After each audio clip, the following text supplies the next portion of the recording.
Good morning mga kalaps. Ito ang naka-ready para sa breakfast namin, pampaksyo ni mama. Yung tira namin lechong manok kagabi na iniinit lang. Ayan, nilagang atay ng manok para sa mga dogs.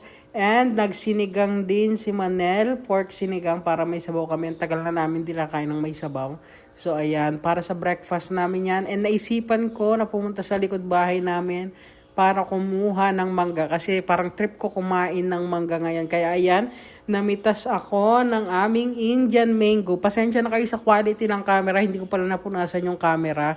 Kaya medyo malabo ang ganyan, ewan ko masinag-sinag. Nasa likod kasi ako niyan, so maaraw. So ayan yung mga napitas ko, 4 na piraso. Magulang na sila. Sa tingin nyo maliit pa sila pero magulang na, hindi na mura yung mga yan. Maganda nga sana kung mura pa pero nakakaawa naman. Baka magtampo yung puno kaya yung mga magugulang na yung kinukuha natin. And katatapos lang namin maglaba so gutom na rin talaga. So ayan yung mga nilabhan namin lahat, marami. So ayan yung mangga na kinuha ko, 4 na piraso lang.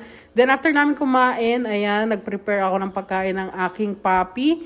Rice ang pinakain ko sa kanya ngayon. Rice, chicken, kalabasa, and yung sabaw ng chicken. Wala akong nilagay na kahit anong flavorings. Nilaga ko lang talaga. Kasi medyo masama yung kanyang tiyan dahil basa ang kanyang mga poops. Injection niya dapat ngayon pero bawal kasi injectionan yung medyo masama yung poops or nagtatae.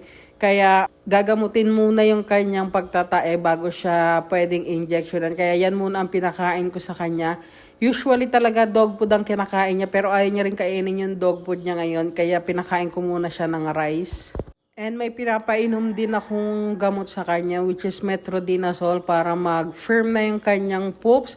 And nasobrahan kasi siya sa inom ng tubig kaya siya malambot ang kanyang poops.